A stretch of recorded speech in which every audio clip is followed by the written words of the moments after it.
그동안 원주가 외형적으로는 굉장히 커졌어요. 도시는 커졌지만 내실이 지금 부족한 상황이라고 저는 생각을 하고 있었고, 팽창만 추구하려고 하다 보면 내실을 다질 수가 없고 내부에 있는 사람들에 대한 삶의 질을 내팽개치면 결국은 원주에 있었던 사람들이 빠져나가는 효과만 가지고, 구도심 활성화하면 주로 주차장 얘기를 많이 하시거든요. 틀린 말은 아니지만 그게 전부는 아니거든요. 구도심에 사람들이 들어와서 그 안에서 뭔가 활동을 할 수 있게끔 만들어줘야 되는데, 주차장을 만들어준다는 건 왔다 가라는 이야기거든요. 시민들의 삶에 어떤 변화가 있을까를 먼저 이야기를 해줘야 돼요. 이름만 특례인 거는 아무 의미가 없어요. 강원특별자치도가 무슨 의미가 있습니까? 지금 규제는 그대로인데, 청년들이 원주에서 문화기획자로 꿈을 꾸다가도 문화기획자로서 능력은 기르지만 써먹을 데가 없다. 사람은 길러놓고 그 다음에 소프트웨어 콘텐츠를 지원을 하지 않기 때문에 시민들의 참여를 끌어낼 수 있는 그런 콘텐츠들을 어떻게 만들어낼까? 그건 지자체가 지원을 하고 정부가 지원을 해야 되는 겁니다.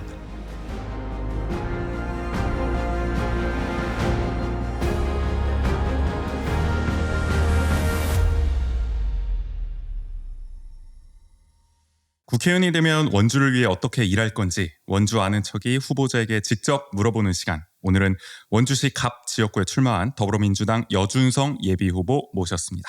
어서 오세요, 후보님. 네, 안녕하십니까. 여준성입니다. 네, 일단 저희 청취자분들께 좀 인사 한번 부탁드리겠습니다. 예, 저는 원주에서 태어났고요. 원주에서 초중고 그리고 상지대까지 대학까지 다 졸업을 했고, 그러다가 이제 저는 이제 서울에서 일을 하고, 주로 이제 국회에서 14년 정도 일을 했습니다. 보좌진으로 일을 했고, 그다음에 문재인 정부 때 청와대에서 비서관으로 퇴직까지 했습니다. 그리고 보건복지부에서 장관보좌관으로도 일을 했고, 그러니까 전체적으로 따지면 공직 경험이 한 19년 정도 됩니다. 네.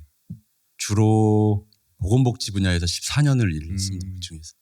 보건복지 분야 좀 전문가라고 좀 볼 수 있겠네요. 그쪽으로 이제 사실은 정책 능력을 많이 길러왔었는데, 이제 윤석열 정부 들어서면서 이제 이 정책이라는 게 정치에 종속돼 있구나라는 걸 느껴서 정책을 잘하려면 정치를 해야 되겠구나 이런 생각이 들었습니다. 네. 마침 또 연관해서 그 질문을 드리려고 했는데, 우선 국회의원 선거에 나선 이유부터 좀 여쭤보려고 해요. 일단은 예. 이번에 슬로건도 바꿔야 이깁니다. 네네. 이걸 또 내세우고 계시잖아요. 뭐 요 말의 의미와 더불어서 좀 말씀해 주시면 좋을 것 같습니다.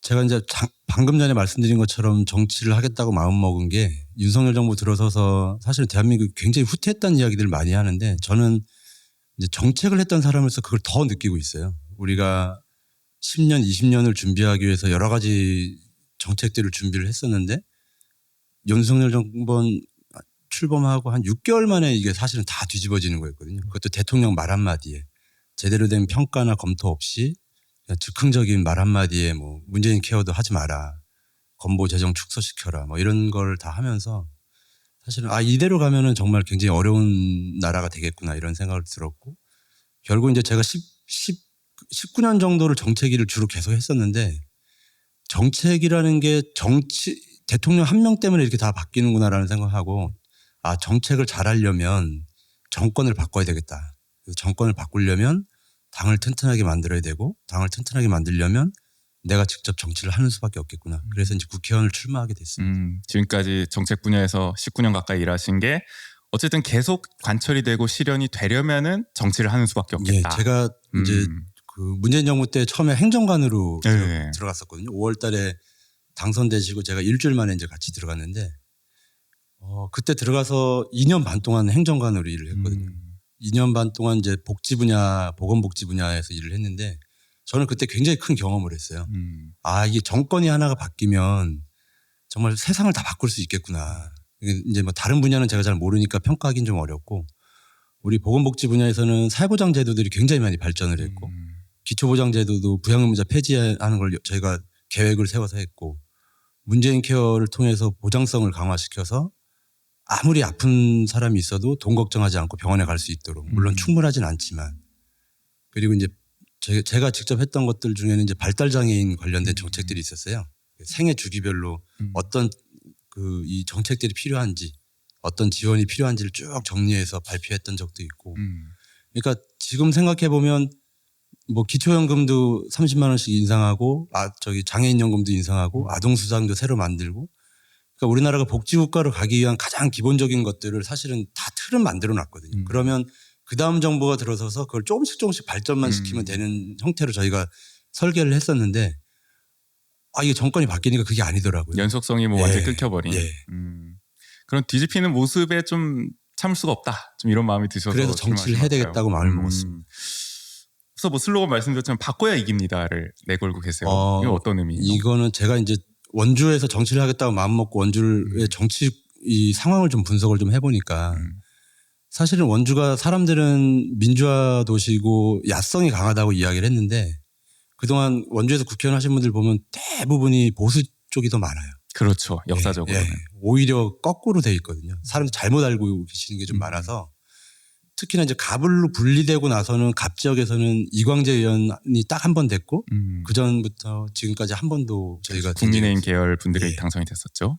그래서 이제 재작년이죠 벌써 보궐선거 때 그 표 분석을 해보니까 우리가 이겨야 되는 지역에서도 졌더라고요. 그리고 굉장히 크게 졌고 15.7%인가 그 차이로 굉장히 크게 져서 아 이거는 좀 뭐가 문제가 있구나. 그러니까 그 개인에 대한 사람에 대한 문제보다도 원주 갑 지역의 더불어민주당의 당성이라든지 당의 정체성이라든지 이런 것들이 좀 문제가 있다고 제가 좀 생각이 돼서 다 바꾸자. 그러니까 인물도 바꾸고 오래된 정치 그러니까 원주의 정치가 오랫동안 낙후됐다는 느낌이 좀 들었거든요. 정체돼 있고. 그래서 정체된 거에 대한 가장 기본이 사람이라고 저는 생각했기 때문에 사람을 바꾸자는 이야기고 그다음에 정치도 바꾸자. 그리고 정책도 바꾸자. 이렇게 좀 제가 슬로건을 잡고 있습니다. 이게 그러니까 물론 뭐 이게 선거 뭐 상대 후보를 염두에 둔 것도 있지만 여당 후보를 염두에 둔 것도 있지만 민주당을 봤을 때도 맞습니다. 당내에서의 봤을 때도 인물이라든지 네. 정치라든지 이런 새로운 좀 패러다임이 필요하다. 네. 이런 취지로 좀 이런 슬로건을 내거셨다는 말씀으로 또 이해가 되고요. 앞서 뭐 계속 말씀해 주셨지만은 19년 동안 특히 정책 분야의 전문가로서 어떻게 보면 국회에도 계셨고 보건복지부에도 계셨고 또 대통령 비서실에도 계셨습니다. 중앙 무대에서 뭐 실력과 경험을 이렇게 많이 쌓으신 점이 뭐 후보님의 가장 큰 좀 강점이 아닐까 싶은데 반면에는 또 뭐 이런 의견도 있을 수가 있습니다. 뭐 많이 들으실 텐데 상대적으로 지역에서의 활동은 좀 적지 않느냐. 계속 중앙에만 있었기 때문에 예. 그렇기 때문에 지역의 현안을 좀 잘 이해하고 좀 대변할 수 있을지 의구심을 품는 좀 시민분들도 계실 것 같아요. 그런 좀 우려를 불식할 본인의 좀 역량이랄까요? 이런 걸 좀 어필하신다면요. 저는 이제 상지대학교를 다니면서 이제 학생운동을 좀 했었거든요. 총학생회에서 2년 동안 이제 일을 했었는데 그때 사실은 원주 시민들을 많이 만났어요. 원주 시민 단체들도 사회 단체도 많이 만나고 언론인들도 많이 만나고 원주에서 이제 그래도 뭐 이야기하시고 활동하시는 분들을 만나면서 그때 이제 저희 상지대학교가 사실은 시민들 도움을 굉장히 많이 크게 받았거든요. 그렇죠. 네. 그러면서 이제 저도 원주에 대해서 원주가 이제 고향이기도 하니까 아주 속속들이 아는 건 아니지만 원주에 대해서는 그래도 제가 누구 못지않게 좀 잘 알고 있다 이렇게 생각을 하고 있고 이제 이번에 제가 지금 원주에서 정치하겠다 마음먹고 원주와 관련해서 어떤 거를 할까 이런 고민을 좀 했었는데 그동안 원주가 외형적으로는 굉장히 커졌어요. 그리고 이번에 뭐 여주 원주 전철 복선도 만들어지고 GTX-D의 계획에 이제 원주가 포함되기도 하고 뭐 그러니까 포함된 건 아니지만 어쨌든 계획에 반영하겠다라는 결정도 있었고 예. 그러니까 그렇게 외형적으로는 굉장히 커졌고 인구도 많이 늘어나긴 했지만 실제 내용적으로 보면 원주에 와서 제가 이제 원주에 누가 손님이 오시면 뭐가 맛있어요 하면 뭐가 맛있는지를 제가 설명하기가 어려워요. 어디 가면 뭐가 좋아요? 그러면 어디로 가라고 이야기하기가 되게 난감한 상황인 거죠. 그러니까 도시는 커졌지만 내실이 지금 부족한 상황이라고 저는 생각을 하고 있었고 그래서 아이들이나 청소년들이 뭔가 자기 개발도 하고 새로운 기술도 접할 수 있고 그리고 마음껏 뛰어놀 수 있고 공부도 좀 할 수 있고 이런 터전이 돼야 되는데 사실은 예전에 원주가 교육의 도시라고 했는데 지금은 사실 그게 좀 많이 희석화되어 있거든요. 그래서 아이들에 대한 문제를 제가 많이 고민을 하게 됐었고 그래서 어린이 병원을 만들어야 되겠다. 아이들이 마음 놓고 여기서 치료받을 수 있는 부모들이 언제라도 아이들을 데리고 밤에라도 병원을 갈 수 있는 그런 편안한 병원이 있으면 좋겠다. 그래서 달빛병원 이야기를 제가 제일 먼저 꺼냈고요. 그건 사실은 제가 공약으로 내세우려고 했던 게 아니에요. 제가 이 예비후보 등록하기 전부터 그거는 지금 원주시가 마음만 먹으면 바로 할 수 있거든요. 네. 조금만 신경 쓰면 돼요. 왜냐하면 이미 중앙정부에서 그거에 대한 지원 제도가 있기 때문에 원주시가 조금만 마음 먹으면 할 수 있다고 제가 이야기를 했고 그래서 국민의힘 시의원들이나 우리 당 시의원들한테도 그 이야기를 많이 했었어요. 근데 결국은 이게 선거용 아니냐라는 시각 때문에 시청도 발을 빼고 지금 안 하고 있는 것 같고 그래서 그러면 내가 이거 공약으로 내세워서 당선되면 바로 해야 되겠다 이렇게 이제 생각을 하고 있는 거고요. 그러면서 이제 제가 내일 이게 이제 언제 나갈지 모르겠지만 제가 15일 날 이제 공약 발표를 하는데 교통 분야와 관련된 SOC 분야를 제가 발표를 할 겁니다. 그래서 거기에 이제 포함되는 내용들이 왜 수도권에서 원주까지 오는 접근성 굉장히 좋아지고 있는데 원주 내에서의 이 교통 문제는 아직도 해결이 잘 안 되고 있다. 시민 불편 조사하면 항상 1위로 나오죠. 네. 그래서 뭐 이제 기업 도시에서 혁신 도시까지 가려면 출퇴근이 너무 어려운 측면이 있고 그다음에 산업단지가 문막 쪽에 여러 곳이 있지만 그 산업단지에서 또 다른 곳으로 이어지는 길 자체가 또 굉장히 힘들고 그래서 이제 그런 부분들을 좀 개선하자는 제안을 할 거고요. 그리고 제가 제2보건소가 필요하다고 생각을 했습니다. 원주에. 보건소가 하나밖에 없어서 지금 이제 지역보건법 시행령이 재작년에 이제 바뀌었어요. 바뀌면서 30만 도시 이상이면 보건소를 2개 만들 수 있도록 되어 있습니다. 그럼 원주는 거기에 해당이 되네요. 예, 원주가 이제 충분히 이제 법적으로는 이제 가능하도록 돼 있는 거죠. 근데 이제 지금 보건소가 이제 도심에 있다 보니까 외곽 지역에 있는 분들은 접근성이 너무 어려워요. 특히나 외곽 지역이라고 하면 문막 이쪽 서부권 지역인데. 그렇죠. 완전 반대편이죠. 예, 서부권 지역에서는 특히나 거기는 의료 시설도 많지 않거든요. 그렇죠. 그러니까 의료 접근성도 떨어지는데 공공에서 할 수 있는 보건소에 대한 보건의료 쪽도 접근성이 떨어지는 상황이어서 서부권에다가 보건소를 하나 더 짓자. 이제 그렇게 제안을 할 생각입니다. 예.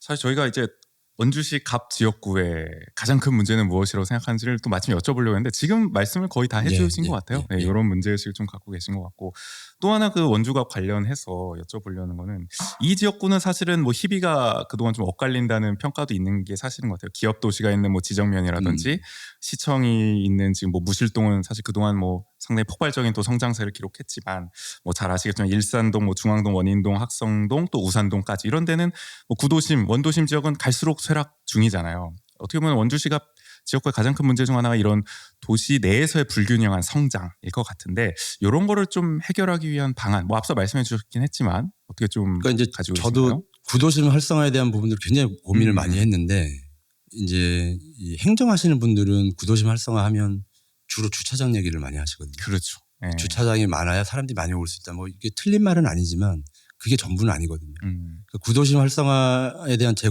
생각은 구도심에 사람들이 정착할 수 있게끔 만들어줘야 된다. 거기서 들어와서 그 안에서 뭔가 활동을 할 수 있게끔 만들어줘야 되는데 지금은 주차장을 만들어준다는 건 왔다 가라는 이야기거든요. 네. 그러니까 그 안에서 뭔가 뭐 직업을 갖거나 뭐 일을 하거나 이래서 그 안에서 저녁 때까지 계속 남아서 뭔가 이 활동이 돼야 되는데 그런 활동이 안 되고 그냥 잠깐 장을 보러 왔다 가는 동네 이런 동네로 지금 돼 있고 그러다 보니까 교육 여건은 점점 어려워지니까 젊은 부부들은 아이들을 데리고 밖으로 나가야 되는 상황이 올 수밖에 없고 그러니까 이제 도시는 계속 낡게 되니까 그걸 다시 개선하고 보수하려고 해도 너무 어려운 상황이 돼 있고 그러다 보니까 저는 이제 그런 문제들이 생기는 것 같아서 도심에다가는 계속 사람들이 올 수 있는 공간들을 많이 만들어주는 게 좋다고. 공간. 예. 그러니까 지금 보건소가 있듯이 네. 무슨 센터를 만든다든지 무슨 창업센터, 보육센터를 만든다든지 문화시설을 만들어서 사람들이 지속적으로 와서 그 안에서 몇 시간씩 뭐 하루 종일도 생활할 수 있는 공간들을 만들었으면 좋겠다는 생각이거든요. 저는 아카데미 극장을 사실 그런 공간을 생각을 했었어요. 그렇게 많이들 보고 예, 계셨었죠. 커뮤니티 공간이 됐으면 좋겠다는 생각이 있었고 하다못해 풍물시장이나 저 중앙시장에서 제가 이제 이 얘기 할 때마다 그 얘기를 계속 하는데 전주 한옥마을 예를 들어요. 저는 한옥마을을 갈 때 뭐 저희 마찬가지시겠지만 한옥을 보러 가는 거 아니거든요. 사람들이 관광 올 때 한옥을 보러 오지 않아요. 거기는 즐기러 오거든요. 그렇죠. 한옥만 있다고 그거 보러 가는 건 아니니까. 먹으러 가고 그렇죠. 볼거리도 너무 많으니까. 원주의 구도심도 사실은 저는 그렇게 만들고 싶어요. 볼거리가 많은 동네. 그러니까 일시적으로 한번 행사를 하고 흩어졌다 헤어지는 이런 장소가 아니라 사람들이 언제든지 찾아가도 볼거리가 있고 재미가 있는 동네. 이런 동네를 만들어주면 사실은 구도심이 활성화되거든요. 그럼 공간을 중심으로 한 어쨌든 콘텐츠를 계속 예. 생산할 수 예, 있는 저는 뭐 그런 그렇게 게 생각하고 좀 있습니다. 정책적으로 필요하다. 네. 예를 들어서 원주시 같은 경우는 지금 뭐 여러 가지 만두 축제라든지 이런 축제를 통해서 좀 붐업을 시키려고 하고 있지만 그런 거는 좀 한계가 있다. 네. 이렇게 보고 계신 거고 영속적으로 뭔가 효과를 내려면 확실한 공간 기반의 뭔가 콘텐츠 생산 이런 게 필요하다는 네네, 뜻으로 좀 맞습니다. 이해가 되고요. 사실 그 뭐 지난 정부도 그랬지만은 그런 거와 관련해서 했던 정책 중 하나도 이제 도시재생 정책이 대표적으로 있었습니다. 맞습니다. 예. 이 정책은 어떻게 평가하세요? 지금 어쨌든 원주는 막빠진 상황인데. 그러니까 저는 이제 도시재생을 사업을 하면서 저는 네. 그 기획 아이디어는 되게 의도는 되게 좋았다고 생각을 하거든요. 음, 그러니까 이제 계속 재개발 재건축 방식이 아니라 음, 기존에 있는 구도심에 자원을 투입해서 제가 말씀드렸던 그런 콘텐츠들을 생산할 수 있는 그런 공간들을 만들자라는 의도였는데 실제로 지역에서는 그렇게 안 됐던 것 같아요.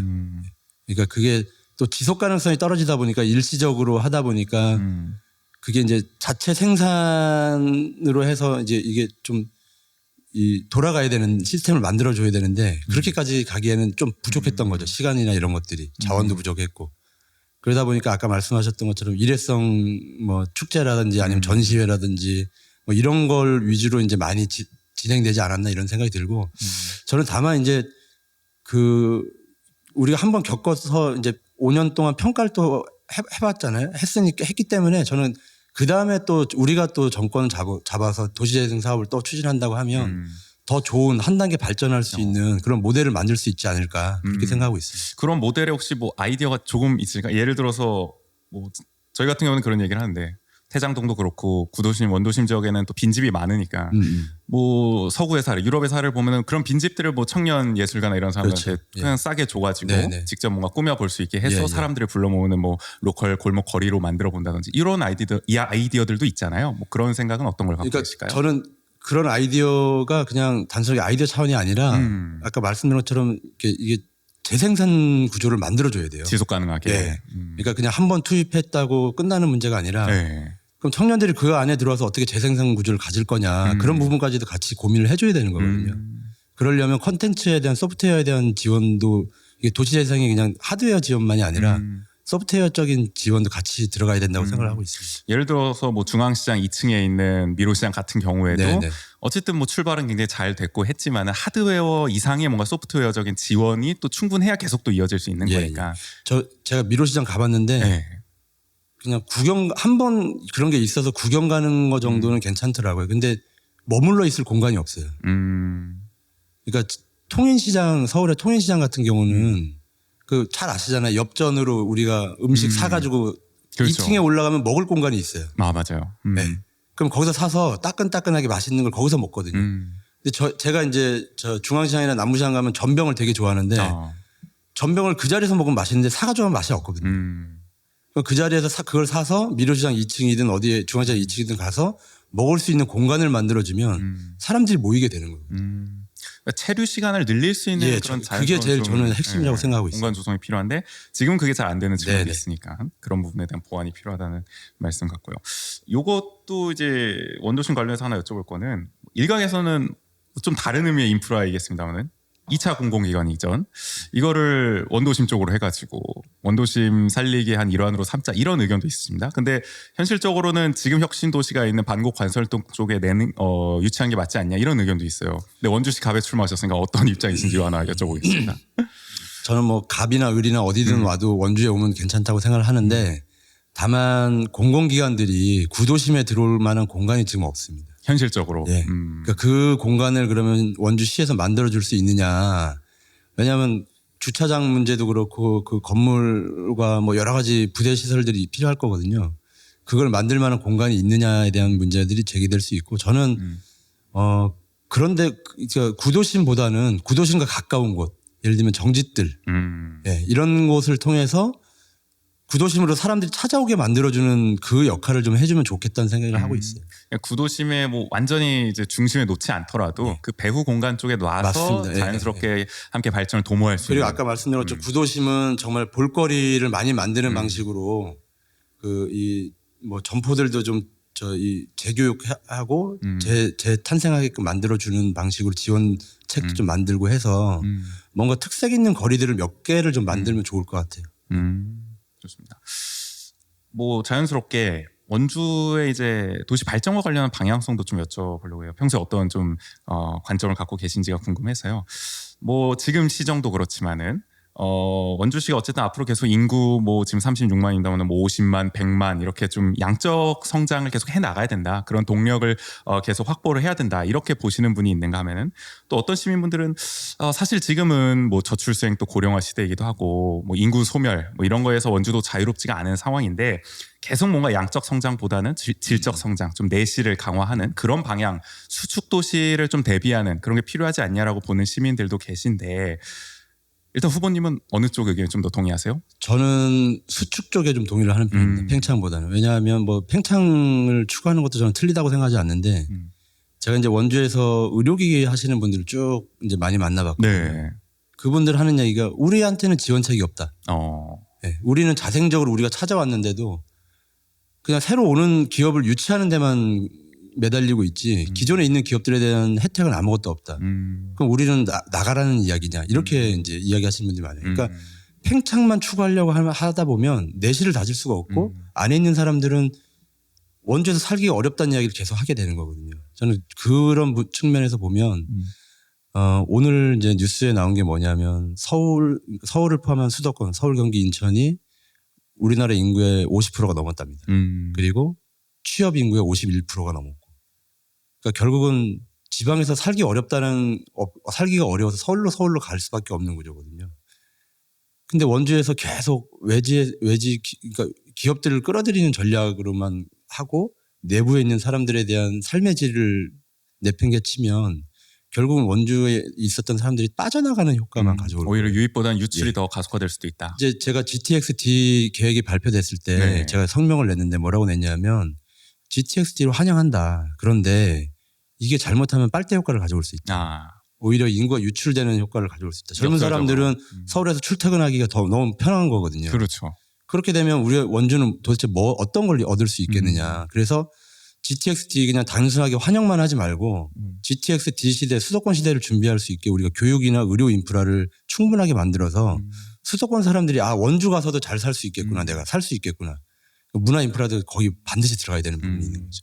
원주에 어쨌든 매력을 느끼게 해야 말씀하신 그런 빨대 효과가 일어나지 않을 텐데 손해를 보지 않을 텐데 그런 점에서 후보님은 어쨌든 교육, 의료 뭐 또 더 나아가서 문화 이런 인프라 강화가 먼저 또 선행이 돼야 이런 교통적선 확대 이런 성장도 뭐 훗날에 또 도모를 할 수 있다. 그러니까 일단은 좀 질적 성장을 이제는 좀 추구해야 될 때가 아니냐 이런 관점을 좀 이해를 해볼 수 있을 것 같고 뭐 연관해서 산업 얘기를 그러면 좀 해보자면은 원주는 어쨌든 뭐 의료 또 자동차, 식품 분야가 또 강세입니다. 앞으로도 계속 이런 산업구조 방향성을 뭐 더 강화해야 된다고 보시는지 아니면은 뭐 지금 시정 같은 경우에는 반도체 같은 걸 또 새롭게 육성하려고 하고 있는데 또 새로운 분야를 좀 개척해야 된다고 보시는지요? 네. 제가 첫 번째 내놨던 공약이 첨단 의료 복합단지를 유치하겠다는 거였어요. 그 첨복단지는 기억하시는 분들이 있을 텐데 2010년도에 우리가 사실은 아픔이죠. 빼앗긴 거죠. 쉽게 얘기하면. 대구에. 네. 근데 이제 그 이후로 지금 13년이 지나고 보면 의료기기 산업이나 제약바이오 산업이 그때보다 엄청난 성장을 했습니다. 그리고 전 세계적으로 보면 반도체 시장보다 훨씬 커요. 네. 원주가 먹고 살아야 될 게 어떤 데 우리가 힘을 쏟아야 될 거냐 저는 분명하다고 생각을 하거든요. 더 성장 가능성이 있고 또 특히나 한국 사회가 이제 고령 사회로 가게 되면 의료기기나 제약바이오는 더 성장하게 됩니다. 그래서 저는 원주는 거기에 매진하는 게 맞다 이렇게 생각을 하고 있고 원주는 저는 이 첨복단지를 통해서 이 특성화된 도시로 만들고 싶어요. 대구가 저 멀리 있지만 첨복단지가 만들어지고 나서 기업하고 기관이 90개가 넘게 생겼어요. 오송은 120개가 생기고. 그러니까 이거는 우리 지역으로 오세요라고 기업들을 끌어들이는 게 유치 전쟁을 하지 않아도 본인들이 알아서 오는 거예요. 원주에 가면 이러이러한 시설과 이러이러한 서비스를 받을 수 있고 이러이러한 자원들이 있다. 그러면 그 기업들이 알아서 만드는 거거든요. 그럼 결국은 여기에 일자리가 생길 거고 원주의 경제가 좋아질 거고 저는 원주가 그렇게 특화되면 원주에서 커오는 우리 아이들도 그런 교육을 받을 수 있는 거예요. 저는 원주에 대학이 5개가 있는데 그 5개 대학이 만약에 이런 기업들이 많이 몰려오면 계약 학과제를 많이 만들 수 있거든요. 그래서 특화된 기술을 가진 대학으로 만들 수 있다. 그럼 우리 아이들이 서울이나 다른 데 지방으로 딴 데 가지 않아도 원주 내에서 그런 신기술을 교육받을 수 있고 그 기술을 통해서 취업도 할 수 있고 원주에서 자기 꿈도 키워나갈 수 있는 그런 도시가 될지 않을까 이런 생각을 하고 있습니다. 그러니까 원주는 뭐 지금 잘하고 있는 게 또 의료 분야니까 요거를 더 시너지를 낼 수 있게 강화하는 방향 그게 이제 공약하고 계신 또 첨단 의료 복합단지 유치다라는 쪽으로 이해가 되고 반도체는 어떻게 보세요? 근데 지금 이거는 워낙 또 시정에서 주력으로 하고 있어서 지난번에 저 윤석열 대통령이 직접 반도체 클러스터 그 발표하면서 원주가 빠졌어요. 용인으로 뭐 하겠다고 제가 했죠. 그래서 그때도 성명을 냈습니다. 원주가 빠진 거에 대해서 원주시장하고 강원도지사는 항의해라 정부에 중앙정부에 패싱이라는 왜 가만히 있냐 주장하시죠. 그렇게 얘기했는데 아무도 그 얘기를 듣질 않아요. 그냥 우리는 뭐 반도체 인력센터도 있고 뭐 자원 뭐 기업도 몇 개 들어오고 있고 그걸로 끝나는 거거든요. 근데 원주 시민들이 그걸 보고 그 사람들을 선택해 준 게 아니잖아요.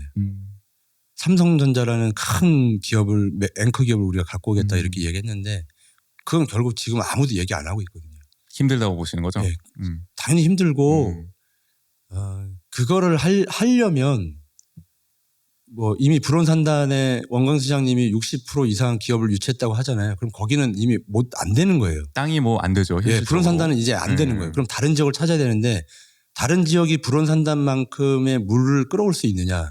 저는 불가능하다고 생각하거든요. 원주가.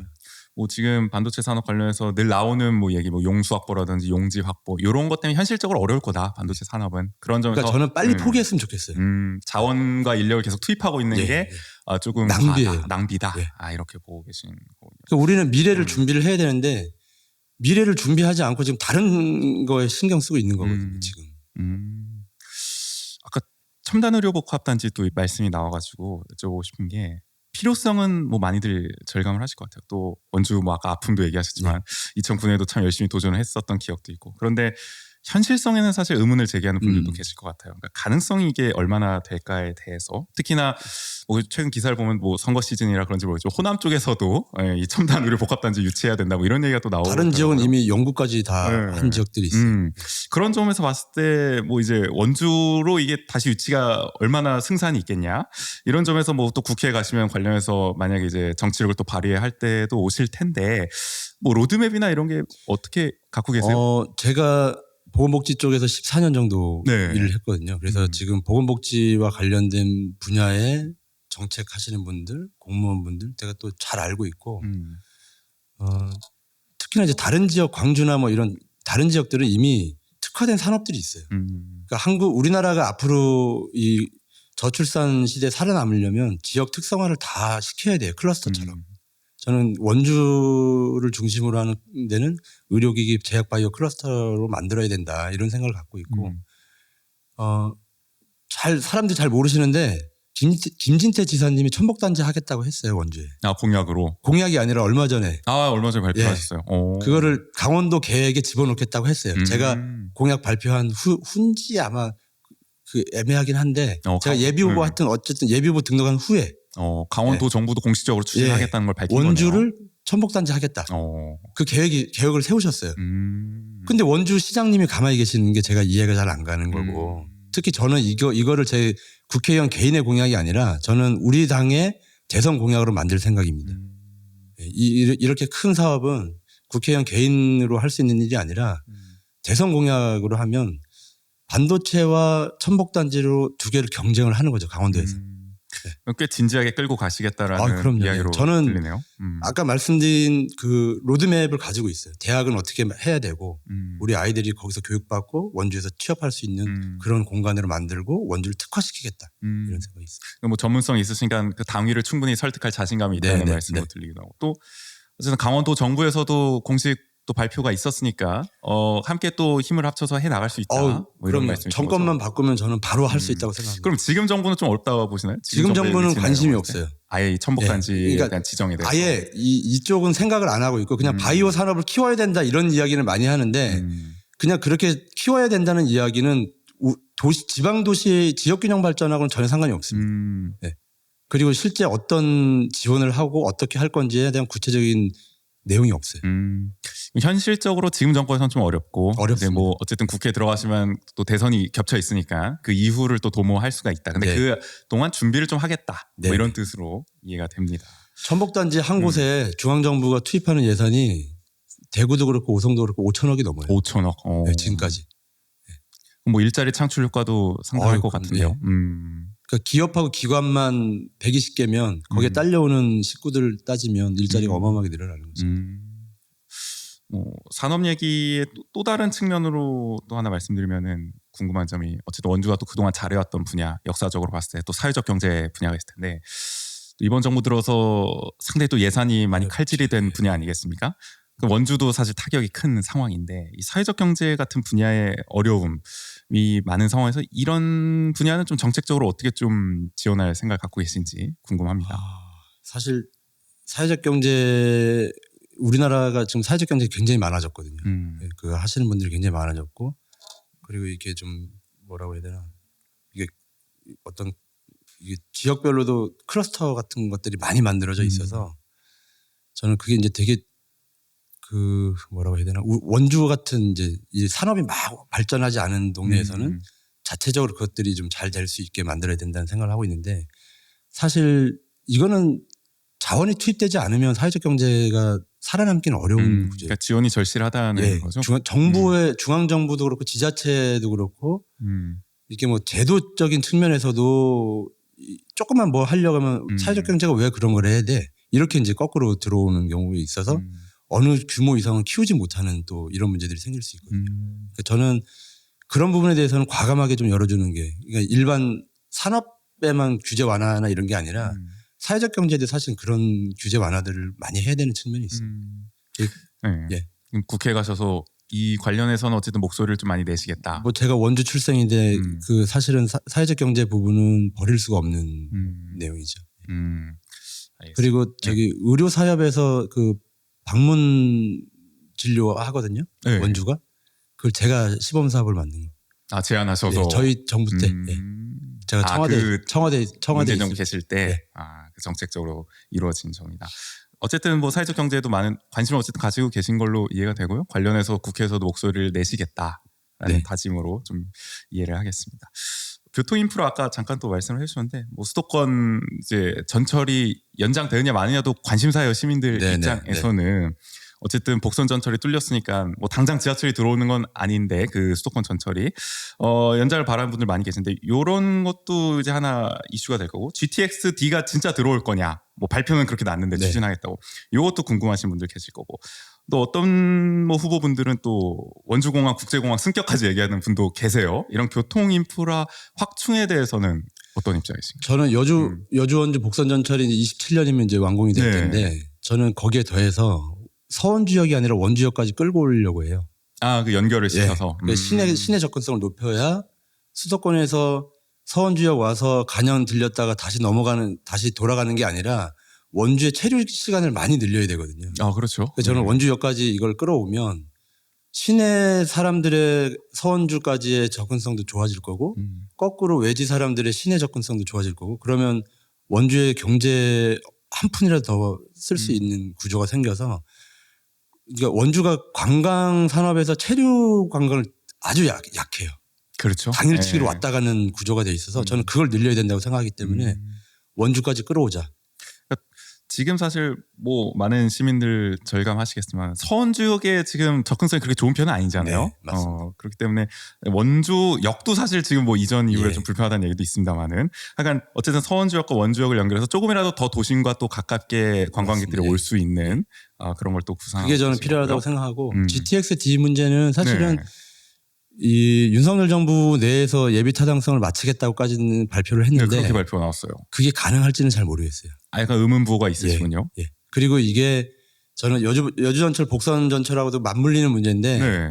사실 강원도 같은 지방 도시들은 예타에서 많이 떨어져요. 비실값이 안 나오거든요. 쉽지 않죠. 예. 네. 그러면 복선 전철 통해서 수도권 인구들이 많이 왔다 갔다 해야 GTX-D에도 영향을 받을 수 있어요. 그래서 저는 오히려 윤석열 정부가 욕심부려서 이 안에 예타를 끝내겠다라는 걸 하지 말고 여주 원주 전철이 확정되고 사람들이 다니는 이후에 그래서 실질적으로 예타를 통과할 수 있는 전략을 짜는 게 맞다고 생각을 하고 있습니다. 그러면 그러니까 말씀은 이렇게 이해가 됩니다. 지금 상황에서 당장 예타를 하면 당연히 좋은 결과 나오기 떨어집니다. 어렵기 예. 때문에 실질적으로 수요가 창출될 수 있는 뭔가 정책적인 충분한 또 시간이 있은 후에 27년이면 만들어지니까. 예. 그 복선 전철 이유가 된다는 예, 말씀이신 거죠. 복선 전철 효과가 나타날 때 맞습니다. GTX 예타를 해야 현실적일 거다라는 네. 말씀으로 이해가 됩니다. 원주공항은 어떻게 생각하세요? 국제공항 승격. 저도 그 얘기를 들었는데요. 네. 이 국제공항을 하기엔 거기가 이제 군부대들이 있고 해서 그렇죠. 네. 그게 쉽지 않을 거고 어렵다고 보세요? 그러려면 옮겨야 될 거예요. 군부대가 없는 지역으로. 대단히 문제가 어려워지죠. 네, 저는 그 누구의 아이디어인지는 모르겠지만 아마 뭐 제 생각에는 반도체 물류 때문에 그럴 거라고 생각이 되는데 산업적인 이유로. 예. 그거는 저는 우리가 지금 인천공항까지 네. 연결되잖아요 이제. 그렇죠. 예. 복선 전철로. 예. 네. 그걸로 활용하면 어떨까 싶기도 하고 저는 굳이 원주에 국제공항이 필요할까? 좀 의문. 필요성도 좀 의문이시고 실제 실현 가능성도 좀 예. 어려울 거다라고 네. 좀 보고 계시다. 알겠습니다. 요거 이제 요것도 관심사긴 합니다. 특례시 도약.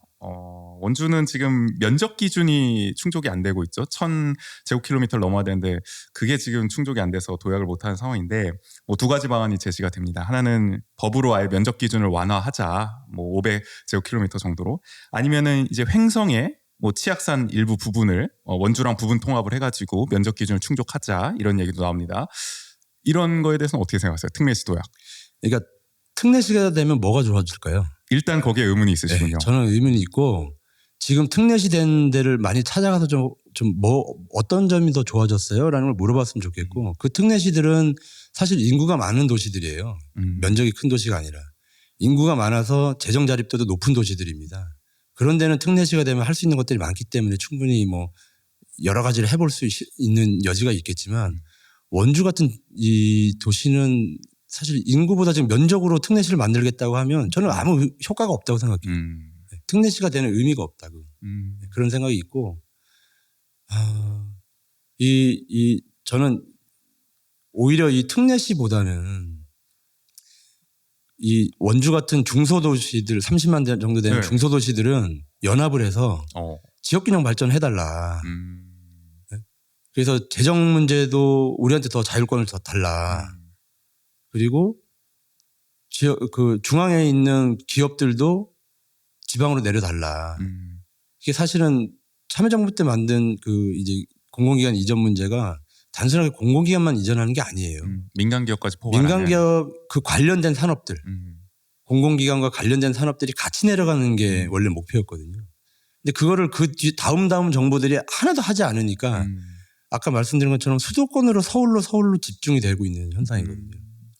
사실 뭐 강원 원주 혁신도시도 민간기업의 동반 이전은 상당히 떨어지는 편이기도 하고요. 네. 한마디로 이제 지방 분권을 더 강화하는 게 현실적으로 더 필요한 정책이다. 저는 그게 원주 같은 도시들이 연합해서 그 주장을 빨리 해야 된다고 생각하고 있습니다. 목소리를 함께 힘을 합쳐서 내야 된다. 사실 뭐 앞서도 원주는 양적 성장보다는 질적 성장을 우선하는 것이 더 중요해 보인다는 말씀과 또 연관이 되는 것 같습니다. 원주는 뭐 재정 자립도도 낮은 편이고 현실적으로 그렇기 때문에 특례시가 된다고 한들 뭔가 드라마틱한 변화가 있겠느냐라는. 그러니까 시민들의 삶에 어떤 변화가 있을까를 먼저 이야기를 해줘야 돼요. 그러고 그래서 특례시를 해야 된다 이렇게 주장을 해야 되는데 이름만 특례인 거는 아무 의미가 없어요. 강원특별자치도가 무슨 의미가 있습니까 지금. 규제는 그대로인데.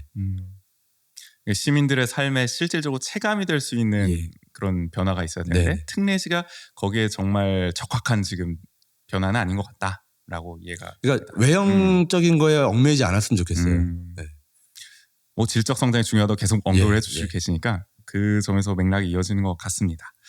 공약 얘기를 좀 해볼게요. 아까 뭐 천복단지 얘기는 했었고 어린이 전문병원 이게 달빛병원이죠. 이 공약을 어쨌든 내고 계십니다. 이게 근데 이제 뭐 두 가지 방법이 있을 것 같아요. 원주에 있는 병원 중에서 뭐 그동안 달빛병원 원주에 있었던 거 지금은 지정이 취소됐지만 있었던 거는 기존에 있던 병원을 지정을 한 거고 또는 뭐 새로 짓는 방안도 있을 텐데 어떤 걸 생각하고 계신 거예요? 저는 두 가지 다인데요. 둘 다 하시겠다. 제가 그 세브란스를 기업도시로 이전하겠다고 했는데 그거는 이제 제가 세브란스 관계자들 몇 번 만났었어요. 이제 이 예비후보 등록하기 전부터. 그래서 의견을 서로 교환을 했고 세브란스가 혁신도시냐 기업도시냐 그 고민을 하고 있을 때 제가 기업도시를 어필을 한 건 이거는 이제 분원이 아니거든요. 제2병원이에요. 세브란스는. 아예 새로 짓는. 예. 그러니까 기존에 도심에 있는 병원은 상급종합병원으로서의 역할을 하는 거고 기업도시로 이전하는 거는 종합병원급으로 아예 별도의 병원이 만들어지는 거거든요. 그러면 여주 저쪽 이천까지 사람들 확장 가능성이 있다. 그리고 이제 여주 전철 만들어지면 더 좋다. 사람들이 접근성이 좋아질 거다라는 걸로 제가 설득을 시켜서 뭐 그것 때문에 오는 건 아니겠지만 어쨌든 그 기업 도시에 올 때 제가 어린이 전문 센터를 만들어 달라고 했어요. 아예 기업 도시는 제안을 하셨군요. 굉장히 젊은 도시이기 때문에 아이들을 위한 병원이 필요하다. 수요가 응급실이 아닌. 그래서 그거를 그때 이제 그 세브란스 관계자들이 굉장히 좋다고 얘기를 하셨고 제가 혹시라도 이제 국회의원이 되면 제가 그걸 지원할 생각이에요. 저도. 그래서 제가 그 공약을 낸 거고 두 번째는 달빛병원은 기존에 있는 병원을 활용해서 만드는 거 맞아요. 그렇게 하려고 하고 있고 이 여러 가지 방향이 있습니다. 이제 기존에 하나의 병원한테 그 달빛병원을 운영하게끔 만드는 게 있고 또는 여러 개 병원들이 요일별로 나눠서 하는 경우가 있을 수 있고 또 여러 개 병원이 연합해서 시설이나 이런 걸 같이 쓰는 방향 이런 것도 할 수 있거든요. 저는 중앙정부에서 지금 달빛병원 하면 얼마 재정 지원도 해주고 이런 걸 하고 있어요. 근데 선생님들 얘기를 들어보면 야간에 일할 간호사를 구하기가 어렵다는 거예요. 간호 인력이 부족하다. 간호 인력이 부족하죠. 그리고 영상기사도 있어야 되고. 그래서 제가 아니 원주시가 그만한 돈이 없냐.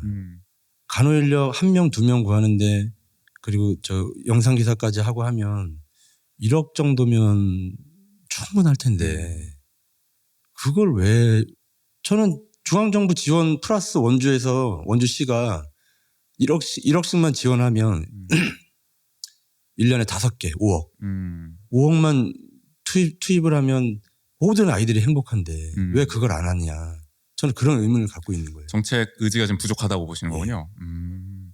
사실 뭐 말씀이 나와서 저도 궁금한 점이 그러니까 이런 반론이 나올 수 있을 것 같아요. 그러니까 지금 달빛병원 있던 게 취소된 것도 사실 인력 부족으로 취소된 게 큰 이유가 있는 거고 소아과 인력 자체가 사실 비수도권 지역은 굉장히 부족한 현실이잖아요. 그리고 뭐 원주에 있는 원주 의료원이나 지금 있는 세브란스 병원도 사실 소아과 인력이 그렇게 충분하지는 않다는 지금 지적이 나오고 있는 상황인데 그럼 결국에는 인력 확보가 뭐 앞서 지원금 얘기도 나왔지만 지원금만으로 충분히 될 것이냐 이 얘기를 안 드릴 수가 없거든요. 어떻게 좀 인력을 키워야죠. 인력 확충 계획. 네, 인력을 키워야 돼요. 지방도시는 특히 그거 관심 안 가지면 굉장히 어려운 상황이 벌어질 거예요. 앞으로. 어떻게 그러면 키울 생각이신 거예요? 이제 저출생 문제가 계속 제기가 되고 있으면 아이들이 줄어들기 때문에 소아과를 지원하는 선생님들이 점점 없어질 겁니다. 그렇죠. 그러면 지역에서 소아과 선생님이 없으면 아이를 키우기 어렵기 때문에 떠나게 될 겁니다. 다른 지역으로. 그럼 원주군은 그걸 놔둘 거냐? 그게 아니라면 원주는 세브란스라는 아주 좋은 병원이 있고 연세대 의대라는 좋은 대학이 있어요. 저는 우리 원주에서 연대 의대를 가는 학생들한테 장학금을 주자는 거예요. 대학 때부터. 그래서 처음부터 키우자는 거죠. 아, 예를 들어 소아과 인력을 하는 소아과를 지원하게끔 만들고 소아과 전공의가 되면 원주에 거주 공간도 만들어주고 원주시에서 재정 지원도 해주고 그리고 그 병원에도 지원해주고 저는 그 원주시가 자꾸 다른 데 생각하지 말고 정말 필요한 시민들한테 필요한 게 뭔가 이런 고민을 했으면 좋겠다는 거고요. 제가 이거를 우리 문재인 정부 때는 지역의사제라는 이름으로 제가 의사 추진했었죠. 충원할 때 하려고 했던 건데 그건 중앙정부가 주는 거고 지자체하고 같이 해서 저는 지자체도 중앙정부만 의사 인력을 기르는 게 아니라 지방정부도 우리 지역에 필요한 의사가 어떤 과목이 필요한지를 분석해서 거기에 대학 학생 시절부터 키우자는 거예요. 그러니까 이게 중앙정부에만 계속 바라볼 게 아니라 지자체 차원의 노력도 충분히 가능하다고 보시는 거잖아요. 가능하죠. 예를 들어서 뭐 저도 뉴스를 통해서 봤지만 강원도의 다른 지자체 중에서는 뭐 간호 인력 같은 경우에 그런 식으로 장학금을 줘서 지역에 남는 조건으로 그렇게 하는 경우도 있는데 그 제도가 있어요. 간호사들. 네, 근데 의사도 이제 그렇게 하자는 말씀이신 거잖아요. 원주도 충분히 그렇게 할 수 있는 가능하죠. 여력이 있는 거고. 그 소아과 의사를 우리가 계속 키울 필요는 없잖아요. 그렇죠. 지금 3학년, 4학년 되는 친구들이나 아니면 1학년 때부터 그 친구들 한 5명 정도만 해서 우리가 길러오면 세브란스도 소아과 전공하는 사람들이 들어올 수 있고 원주의료원도 소아과 전공하는 사람이 들어올 수 있게 하고 저는 충분히 가능하다고 생각합니다. 그런 지자체 차원의 노력을 좀 더 어쨌든 촉구하실 그걸 안 하고 생각이고요. 인력이 없어서 달빛병원을 못 해요라고만 음. 주장하면 아무것도 하지 않겠다는 이야기죠. 그러니까 뭐 그 노력이나 해보고 그런 얘기라면 모르겠는데 지금 그런 노력도 충분하지 않았던 것 같다. 그거에 대한 고민이 없었을 겁니다. 인력을 키우자는 거에 대해서. 그런 반론을. 그거는 왜냐하면 보여주시고. 중앙정부의 역할이라고 생각하고 있기 때문에. 근데 지자체가 이제는 다 해야 돼요. 충분히 여력이 있다는 말씀이시고 말이 나온 김에 공공의료 관련해서 좀 여쭤보려고 하는 게 강원 원주도 뭐 자유롭지 않습니다. 강원도 자체가 지금 공공의료 인프라가 굉장히 열악한 네. 현실입니다. 그래서 지금 한창 이슈인 또 뭐 의대 정원 확대라든지 또 지난 정부에서도 많이 추진했던 뭐 지역 공공의대 설립, 뭐 지역 의사제 아까 말씀하신 뭐 더 나아가면은 간호간병 통합 서비스라든지 이런 간호 뭐 법과 관련한 그런 얘기들도 나올 수 있을 것 같은데 국회 가시면 그런 거 많이 다루실 거잖아요. 네. 제가 청와대하고 장관보좌관 있으면서 네. 보건복지부 장관정책보좌관 하면서 공공의료를 확충하려고 했었어요. 그 이제 우리 정부의 목표였고 그래서 공공의료원은 예타도 면제하자 이런 주장도 해서 이제 예타도 간소화하고 예타를 기존의 경제적 관점, 산업적 관점에서 하는 예타가 아니라 별도의 예타를 만들자. 이 지역의 그 사정을 네. 고려한. 왜냐하면 지방의료원은 예타 들어가면 무조건 안 돼요. 그렇죠. 이거 수익성의 잣대로 예. 볼 수 없는 거잖아요. 인구가 자꾸 줄어들고 사람이 없는데 이게 되겠습니까? 그렇죠. 당연히 안 되죠. 그래서 다른 방식으로 예타를 하자라는 제안도 했고 그게 진행이 됐는데 이 정부 들어서 다 사라졌죠. 공공의료에 대한 정책 자체가 없어요 지금. 그러면 이제 원주 같은 경우에 그나마 원주의료원은 나은 편입니다. 전국의 다른 제가 다녀본 의료원에 비하면 굉장히 좋은 편이에요. 그래도 사정이 낫죠. 예. 네. 그래서 좀 뭐 그런 부분도 있고 뭐 간호간병 통합 서비스는 우리 정부 때 또 확대를 많이 시켜놨고 앞으로 그거는 이제 계속 가야 되는 측면이 있습니다. 예.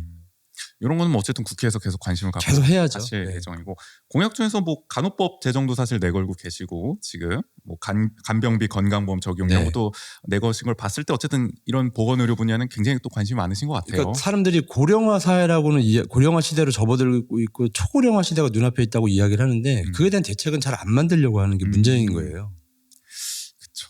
그 뭐 뻔한 질문일 수는 있습니다만은 뭐 국회 들어가시면 사실 전반기 임기는 거의 윤석열 정부와 함께 하실 수밖에 없는데 싸우는 거죠. 예.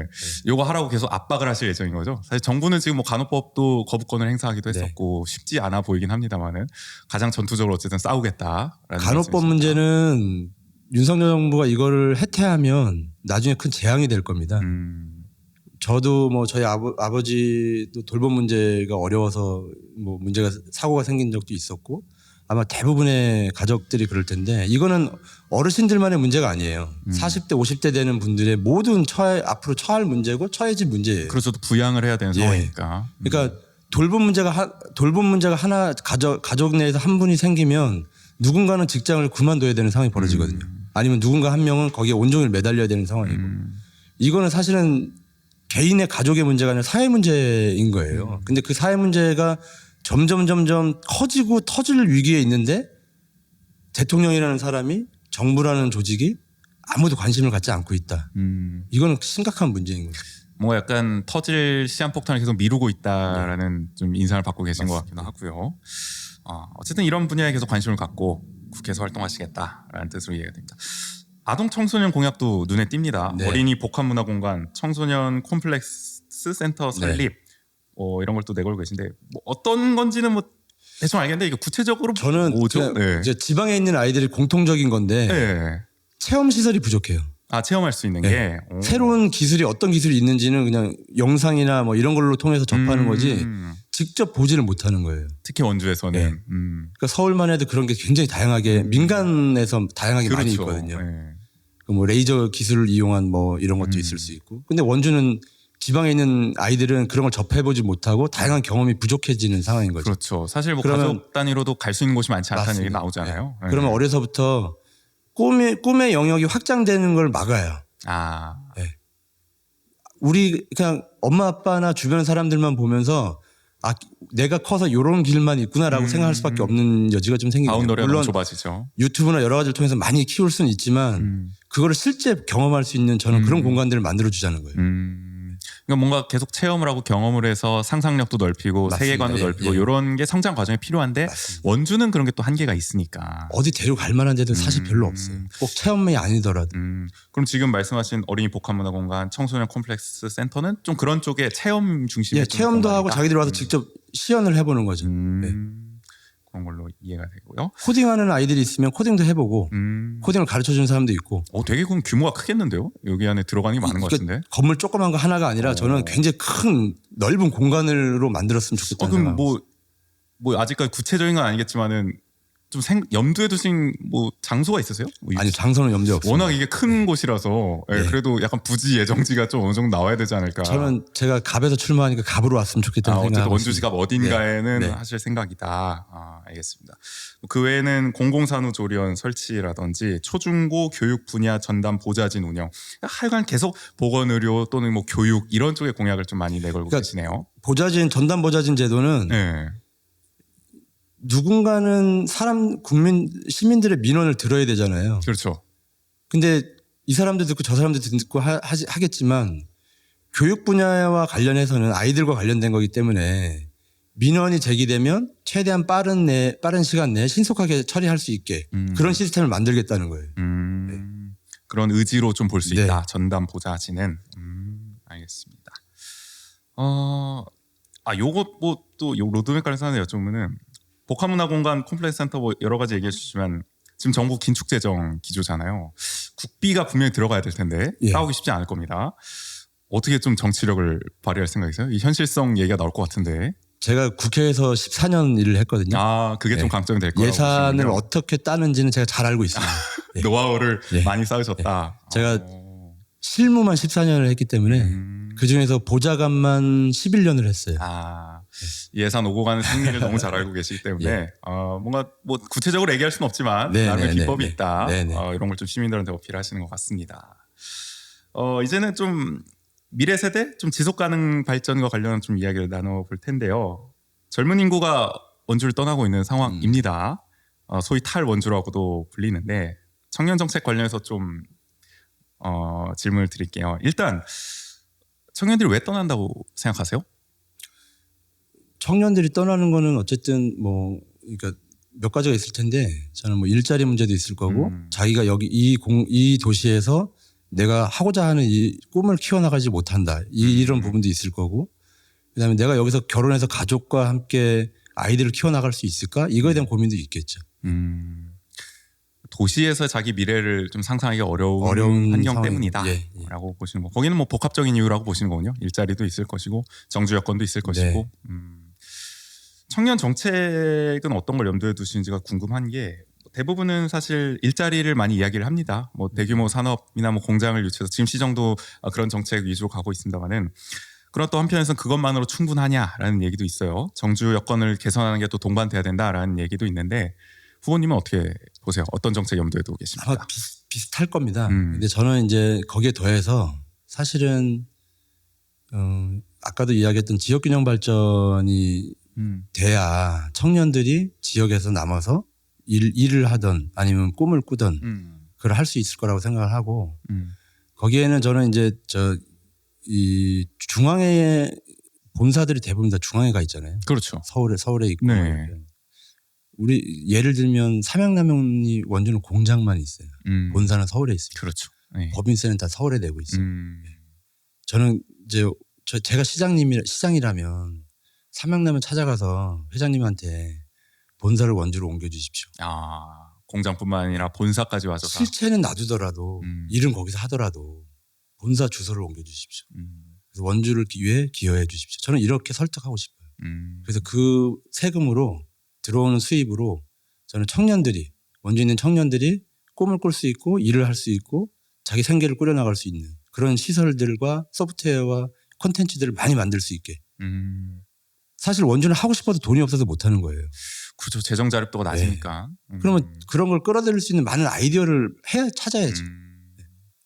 뭐 어쨌든 공공기관은 혁신도시 통해서 많이 이전을 해왔지만 민간 기업이 그런 게 동반되지가 않으니까 어려움이 많다고. 삼양라면이 1년에 법인세가 200억입니다. 근데 그게 서울로 간다. 그게 원주로만 와도 상당히 재정 자립도를 높이는데 기여할 여러 가지를 거고요. 할 수 있습니다. 그럼 어쨌든 이런 정책 위주로 좀 생각을 많이 하고 계시고 네. 일단은 뭐 세수 확보라든지 이런 걸 재원을 많이 확보해서 청년들을 위한 투자, 정주 여건 개선을 위한 투자로 이어질 생각을 갖고 계신 거고요. 정주 여건 개선하면 또 많이 나오는 게 결국에는 또 문화예술 정책도 예, 맞습니다. 이야기가 많이 나옵니다. 특히 비수도권 지역은 항상 이 열악한 인프라에 놓여 있기 때문에 저도 그렇고 뭐 저희도 그렇고 저희 청취자분들도 이제 문화 쪽에서 종사하는 분들이 많이 계시기 때문에 아마 궁금한 점이 많이 있을 것 같아요. 방향성을 어떻게 가져갈 계획일지. 지금 시정은 뭐 오페라하우스 예로 많이 듭니다만은 대규모 인프라를 건립한다든지 아니면은 뭐 전임 시정에서는 주로 뭐 문화도시 사업이라든지 이런 걸 통해서 좀 일상 속의 시민 참여 문화를 좀 확산하는 방향을 많이 했는데 후보님은 좀 어느 쪽에 동일하세요?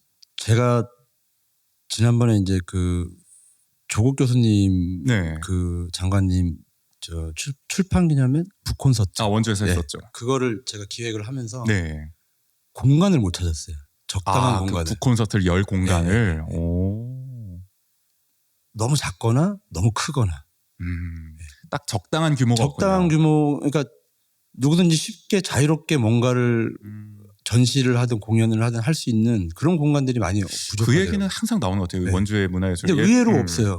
그러니까 뭐가 있는 것 같은데. 백운아톨이나 뭐 이런 데는 너무 크고 네. 치아예술관 이런 데 놓고 다른 데는 말씀하신 너무 맞습니다. 작고 적당한 규모가 좀 절실하다는 얘기 저는 많이 이제 나오죠. 첫 번째로 그거를 좀 느꼈고 음. 두 번째로는 제가 예전에 이제 그 청년기획 하시는 분들, 네. 그러니까 문화기획 하시는 분들하고 이제 만나서 이야기를 해본 적이 있는데 그렇군요. 예. 그분들 얘기가 그러시더라고요. 이게 지속적인 저희 소프트웨어를 공급할 수 있는 그런 제도가 없다. 그러면 청년들이 원주에서 문화기획자로 꿈을 꾸다가도 어느 순간 이게 정치에 따라서 휙휙 바뀌어버리니까 그만둬야 되고 떠나야 되고 그 문화기획자로서 능력은 기르지만 써먹을 데가 없다. 사람은 길러놓고 그 다음에 소프트웨어 지원을 콘텐츠를 지원을 안 하지 않기 때문에 그 얘기를 많이 들었거든요. 그래서 제가 계속 콘텐츠가 앞으로는 더 필요하다. 인프라는 사실은 기본인 거고요. 인프라는 만들어 놓으면 그 인프라 안에서 어떻게 사람들이 활동할까. 그 안에서 아까 말씀하신 것처럼 시민들의 참여를 끌어낼 수 있는 그런 콘텐츠들을 어떻게 만들어낼까. 그걸 누가 개인이 그냥 만들어내는 게 아니잖아요.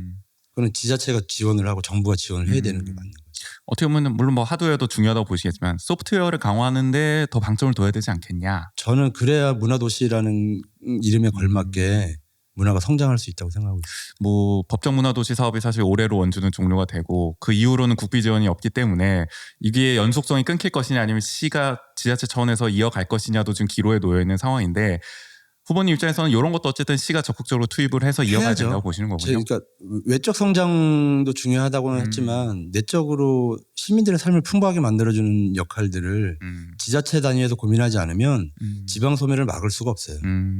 그게 또 어떻게 보면은 원주에 있는 또 청년들 중에서도 문화예술에 종사하고 싶은 또 청년들이 많이 있을 텐데. 그리고 또, 제가 청와대도 있어봤고 중앙정부도 있어봤지만 지자체가 알아서 막 열심히 하잖아요. 네. 그럼 도와주고 싶어요. 거기 더 투자해서 더 크게 키우고 싶어요. 의지를 보여줘야 된다는 그렇죠. 말씀이신 거잖아요, 지자체가. 그런 의지조차 안 보여주면은 그냥 중앙정부가 주는 사업 해서 몇 년 지나면 끝. 또 다른 것 또 받아서 또 하고 끝. 이렇게 해가지고는 지속 가능성이 없죠. 누가 원주에서 문화를 하고 교육을 하고 의료를 하려고 하겠어요. 뭐 중앙정부만 계속 이게 수혜를 계속 기다릴 것만이 아니라 직접 발굴을 하고 지자체 차원에서 적극적인 의지를 내비치는 게 필요하고 맞습니다. 후보님 어쨌든 국회에 가시면 그런 역할을 하시겠다. 도와서 뭐 그런 말씀이신 거죠? 네, 알겠습니다. 중요한 얘기 또 해보면은 대학 얘기 해보겠습니다.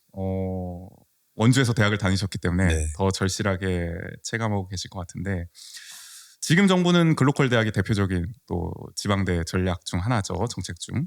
한마디로 이제 살릴 대학은 살리고 좀 어려운 대학은 뭐 알아서 하십시오. 약간 이런 느낌이긴 한데요. 이런 정책 기조 속에서 이 원주권 대학, 특히 원주시 갑에는 2개 대학이 있죠. 경동대와 상지대.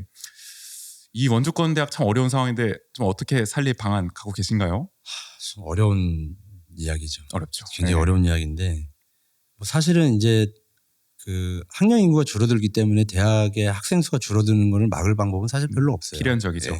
근데 이제 이 과정까지 만들어 놓은 건 사실 정부거든요. 90 그때가 김영삼 정부 때 그죠. 90년대 한 초중반쯤에 그때 이제 대학 설립 준칙주의라는 걸 만들어서 그렇죠.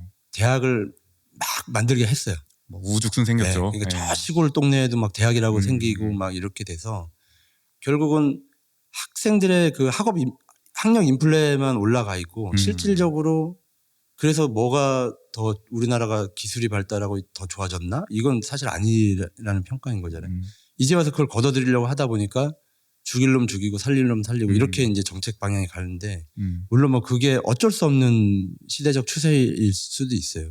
그렇지만 저는 이제 계속 이야기하는 게 지자체가 그 문제를 해결해야 된다. 지자체가 나서야 네. 된다. 저는 지자체의 역할이 굉장히 크다고 생각해요. 대학 문제도. 어떻게 좀 해볼 수 있을까요? 그러니까 제가 아까 말씀드린 것처럼 천복단지로 원주시를 특화시키면 원주에 있는 대학들도 거기에 맞게 인력을 공급하기 위한 기술 교육을 할 수 있는 그런 시스템으로 바꿀 수 있거든요. 그럼 대학도 특화된 기술을 가진 대학으로 만들 수가 있는 거죠. 인력 양성의 어떤 예. 기반이 될 수 있다. 그렇게 되면 대학이 자립 구조가 생기면 꼭 이쪽 이런 연구 인력이나 생산 인력만이 아니라 다른 인문학적인 부분도 할 수 있고 물론 모든 대학이 다 그럴 수는 없어요. 자기만의 특화된 그런 기술을 갖는 대학들이 만들어지는 게 저는 좋다고 보고 그래서 지자체가 대학에도 이제 눈을 떠야 돼요. 대학을 살리는 방법에도. 그렇지 않으면 보세요. 원주에 대학 5개 2만 명 넘는 학생들이 있는데 이 학생들이 만약에 연세대나 강릉 원주대만 남고 나머지가 다 없어진다. 그렇게 되면 원주는 인구가 어떻게 되겠어요? 굉장히 어렵죠. 네, 굉장히 어려운 상황이 받기가 어려울 것 같습니다. 지자체 의지 오늘 많이 강조를 해주시는데 어쨌든 국회가 제가 시장을 할까 봐요. 오늘 말씀 들어보면은 굉장히 지자체 차원에 할 수 있는 거에 대한 또 관심이 많으신 것 그러니까 같아요. 지자체를 저는 국회의원이 되면 설득시키겠다는 겁니다. 정치적으로 예. 정무 협력도 할 건 협력하고 또 싸울 건 싸우고 또 설득할 건 설득하고. 근데 대학 정책은 어쨌든 또 중앙에서 해야 될 일이 굉장히 많을 것 같아요. 법을 바꿔야 되는 문제도 있을 것이고 또 정부의 정책 방향이 또 교육부의 정책 방향이 또 굉장히 중요하기 때문에 일단은 또 전임 정부에도 몸을 담으셨으니까 전임 정부 때 기억에 남는 건 뭐 상지대가 대표적이겠습니다만 또 공영형 사립대라든지 이런 전략이 있었고 이번에는 이게 이제 글로컬 대학으로 어떻게 보면 완전히 정책 방향이 바뀐 건데 방향성은 어떻게 맞다고 보세요? 그러니까 글로컬 대학은 결국 살릴 대학 살리고 또 나머지 대학들은 어쩔 수 없다 이런 느낌이잖아요.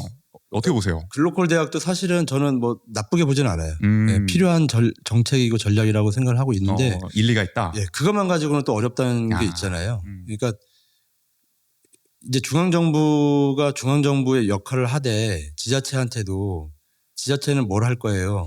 저는 이걸 물어봐야 된다고 생각하고 있어요. 지자체도 우리가 이렇게 할 테니 이런 부분에 지원해 주세요. 거꾸로 이렇게 제안을 해야 되는 거예요. 그냥 우리 지역에 글로컬 대학이 생겼으니까 우리는 너무 좋아요. 환영 논평 내고 보도자료 쓰고 이게 아니라 그러면 우리는 뭘 할까?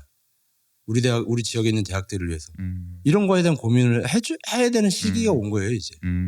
중앙정부 역할 따로 지방정부 역할 따로가 아니라 대학 따로 이렇게. 지금 너무 중앙정부만 다들 바라보고 있다. 예. 뭐 알아서 하겠지 약간 이런 느낌으로. 그러니까 지자체의 노력과 의지가 좀 동반되는 어쨌든 정책 공조가 좀 이루어질 수 있도록 국회에서 힘을 쓰시겠다. 그러니까 지자체들이 지금 하고 있는 것들은 대부분 뭐 도로 놓고 길 닦고 뭐 어디에 뭐 만들어주고 뭐 이런 것만 고민을 하고 있는 거지 실제 시민들의 삶의 질을 높일 수 있는 방법 우리가 지방 소멸에 대응하기 위한 방법 이런 것들을 말은 하는데 실질적인 역할을 하나도 안 하고 있는 거죠. 그러니까 뭐 결국에는 지자체의 의지를 계속 좀 불태울 수 있는 그 노력을 하시겠다는 말씀으로 들리네요.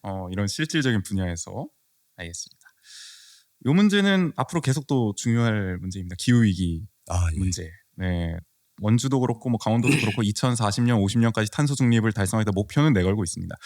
뭐 당연한 질문일 수 있지만 일단 필요성은 절감을 하시죠. 그럼요. 네. 근데 뭐 정책 방향은 감도가 좀 달라지는 것 같아요. 뭐 친환경 차라든지 이런 보급만으로 뭐 일단은 충분하지 않냐 보는 쪽도 있을 거고 아니면 더 공격적으로 더 과감하게 뭔가 승용차에 부담을 주는 뭐 정책이라든지 아니면은 정말 뭐 주차장을 무분별하게 확대하는 거에 좀 제한을 둔다든지 대중교통을 정말 대폭 강화하는 방향으로 간다든지 적극적 정책이 필요하다는 의견도 많지 않겠습니까? 그래서 후보님은 일단은 좀 감도를 좀 어느 정도로 가야 된다고 보세요? 저는 세게 가야 된다고 생각하고 있어요. 대폭 강화하는 방향으로. 이제 문재인 정부 때도 2030년 이렇게 막 얘기를 하고 있지만 사실 그것도 굉장히 무리한 목표였다. 예, 우리 산업계로 보면 굉장히 무리한 목표였어요. 근데 무리했지만 그 목표를 세울 수밖에 없었던 건 그렇게 하지 않으면 더 큰 위기가 올 거거든요. 그걸 정책 담당하시는 분, 정책 당국자들은 다 알고 있어요. 그런데 유해 대통령이 어떤 입장을 갖느냐에 따라서 그걸 모른 척하는 거예요. 지금은 모른 척하는 겁니다. 당장 어려우니까. 아리백도 못하는데 어떻게 CF백을 하겠어요. 그러니까 거짓말을 하고 있는 거예요. 지금 당국자들이. 국민을 속이고 있는 거죠. 그러면 우리가 준비해야 될 5년을 버리는 겁니다. 그러니까 저는 이제 이거 계속 지자체 얘기만 해가지고 큰일 났네. 저는 단체장도 해야 될 역할이 있다고 봐요. 네네. 원주에 산단이 4개가 있잖아요. 그렇죠. 4개 산단에 재생에너지를 몇 프로 쓰느냐. 저는 그거에 대한 시장의 역할이 있다고 보는 거예요. 산단을 만들 때 재생에너지를 태양광을 의무적으로 만들게 하고 거기서 쓰는 전기의 몇 %는 재생에너지를 쓰라고 의무적으로 부과하게 하고 저는 그런 조례를 만들고 시장의 역할을 저는 그런 데 있다고 보는 거거든요. 먼저 선제적으로 해야죠.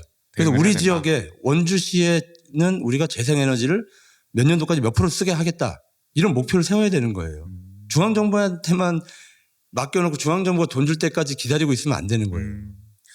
사실 지금 시정이 추진하는 삼성 반도체 공장 유치하려고 해도 아리백이 필수적인 거잖아요. 불가능한. 그러면 어쨌든 후보님께 여쭤보시면은 어쨌든 앞으로 어떤 산업을 하든 간에 재생에너지 활용이 필요할 텐데 원주 의료기기 업체들이 유럽으로 진출하려고 하면 그렇죠. 유럽에 수출을 해야 되잖아요. 규제가 있죠. 이제 몇 년 뒤면 그 규제가 들어올 거예요. 지금 대비가 충분하다고 보세요? 네. 하나도 안 돼 있잖아요. 업체들 데리고 두바이 가서 몇십억 팔았어요라는 거를 자랑할 게 아니라 우리는 앞으로 우리 기업들 원주에 있는 기업들이 유럽에도 물건을 자유롭게 팔 수 있게 우리는 재생에너지를 몇 년도까지 몇 프로 하겠습니다. 이런 목표를 세워야 되는 거죠. 지금은 그런 로드맵이 안 보인다. 없죠. 사실은 뭐 원주시가 내걸고 있는 것도 2030년까지 온실가스 40% 감축, 탄소 중립 2040년 50년까지 어떻게? 하겠다고 했지만 어떻게? 현실성이 없어 보인다. 뭐 플라스틱 컵 사용하지 않기 뭐 이런 거 하는 거잖아요. 굉장히 뭐 소소한 정책들은 많은데 시민들한테는 욕을 해요. 전기불 끕시다, 아낍시다, 뭐 합시다 하는데 정부 차원에서 지방 정부 차원에서 해야 될 것들은 뭐가 있을까를 고민하지 않는 거죠. 산업적 측면에서는 부족하다. 화력 발전이나 만들려고 하고 있고. 그러면 국회 가시면 이런 것 좀 규제하는 제가 법안 보건복지 만들 쪽에 건가요? 있기 때문에 제가 이제 그쪽을 좀 하고 싶은데 저는 국민연금이 사실은 우리 정부 때 화력 발전에 투자하지 않기로 결정을 했었어요. 석탄 산업에 투자하지 않기로. 네. 근데 이 정부 들어와서 그게 다 사라졌어요. 뒤집혔나요? 네. 저는 그걸 다시 법으로 의무화하던 강하게 요구를 해서 국민연금이 빨리 석탄 산업, 세계 연기금은 이미 석탄 산업에서 발을 빼기 시작했거든요. 근데 우리나라는 아직도 그걸 못 하고 있어요. 그게 이제 저는 첫 번째 해야 될 역할이고 두 번째는 아까 말씀드린 것처럼 산단을 만들 때 재생에너지 비율을 몇 % 의무적으로 해라. 그 산단의 공장은 다 재생에너지를 만들어라. 뭐 이런 제도적인 보완책들을 만들어서 지방 정부도 산단을 만들 때 그 역할을 하게끔. 어쨌든 좀 더 환경 규제를 강화하는 방향으로 뭐 법안을 내시든 그렇지, 예. 정책을 계속 이어가실 생각이다. 그러니까 환경 규제가 아니에요, 사실은 이건. 산업이 잘 되게 하기 위해서. 어차피 앞으로 아리백을 해야 글로벌 또 그렇죠. 경쟁력 확보할 네, 수 있으니까 맞습니다. 그거에 대비해야 된다는 말씀이신 네. 것 같고 어차피 와야 할 오는 미래니까. 맞습니다. 그리고 앞서 뭐 대중교통 활성화 정책 관련해서도 말씀해 주셨으니까 그게 다 뭐 연관이 돼 있는 맞습니다. 거죠. 예. 기후에 관련해서. 요거 하나는 뭐 간단한 질문인데 어떤 분들은 뭐 재생에너지나 이런 거 할 때 원전 얘기 많이 하십니다. 뭐 원전은 포함된다고 보세요? 원전은 재생에너지가 아니잖아요. 대안이 될 수 없다고 보세요? 네. 저는 그 얘기는 물론 지금 당장 우리가 아리백을 할 수 없기 때문에 원전이 필요하죠. 과도기 네. 단계에선. 그렇지만 늘린다면 원전 의존도가 커진다는 거거든요. 그럼 재생에너지 비율이 올라갈 수가 없어요. 그러니까 뭐 우리가 재생에너지로 얘기하는 뭐 태양광이나 뭐 이런 네. 쪽으로 강화하는 방향이 가야 된다. 문재인 정부가 탈원전이 아니에요. 원전을 확대하지 않겠다. 그리고 재생에너지 비율을 확대하겠다. 그 그거를 이제 기조를 왜곡되게 이어가겠다. 알려지면서 탈원전이라는 이제 프레임에 씌우게 된 거죠. 어떻게 보면 문재인 정부가 취재했던 그 기조를 다시 이어가야 된다라고 그럼요. 예. 보고 계신 거고요. 또 강원도는 어쨌든 강원특별자치도 되면서 강원특별법을 통해서 이제 규제 완화를 하겠다. 하여간 뭐 산업 유치를 위해서 이런 얘기 많이 하고 있습니다. 근데 당연히 반대급부로 환경 파괴라든지 기후위기에 역행하는 게 아니냐 이 시대에 라는 얘기가 나올 수밖에 없는데 뭐 지금까지 후보님 입장을 들어보면 여기에도 비판적이실 것 같습니다. 이 특별법을 통한 규제 완화에도 어떻게 보세요? 지금 이런 시도에 대해서 도정부에. 그러니까 저 제주도를 보시면 돼요. 제주도가 특례돈 특별자치도죠. 제주특별자치도인데 제주도도 한때 난개발로 되게 몸살을 앓았었어요. 지금 이제 어느 정도 좀 정비가 좀 되고는 있겠지만 저는 강원도는 산악지대고 사실은 이거 특별자치도가 돼서 규제가 많이 완화가 되지 않으면 개발하기가 사실 굉장히 어려운 측면이 있습니다. 그것도 맞는 말이에요. 틀린 말은 아니에요. 그래서 우리가 특별자치도를 해달라고 요구했고 했지만 저는 이제 그 무분별한 난개발이 아니라 계획적인 개발 그리고 환경도 같이 살리는 개발 그런 게 없을 것 같지만 또 있거든요. 지역 주민들하고 협의가 잘 돼야 되는 개발 이런 개발을 저는 했으면 좋겠다는 생각이 있고 원주시가 뭐 제가 들으니까 국제학교를 하겠다고 하는데 국제학교는 원주 시민을 위한 학교가 아니에요. 국제학교가 되면 그 주변의 땅값이나 집값이 서울처럼 막 올라갈 것 같죠. 지방은 안 그래요. 국제학교는 정말 잘 사는 사람들 또는 외국에서 오래 있었던 사람들 그 사람들을 위한 학교가 되는 거거든요. 그러니까 이름이 국제학교라서 우리 도시가 국제도시가 되는 게 아니에요. 그걸 착각하고 있고 정치하시는 분들이 착각하게 만들고 있는 거예요. 민족사관고등학교가 횡성했다고 횡성이 좋아졌습니까? 교육이 발전했습니까? 그건 그렇지가 않은 문제가 있는 거예요. 그러니까 솔직하게 이야기를 해야죠. 시민들한테.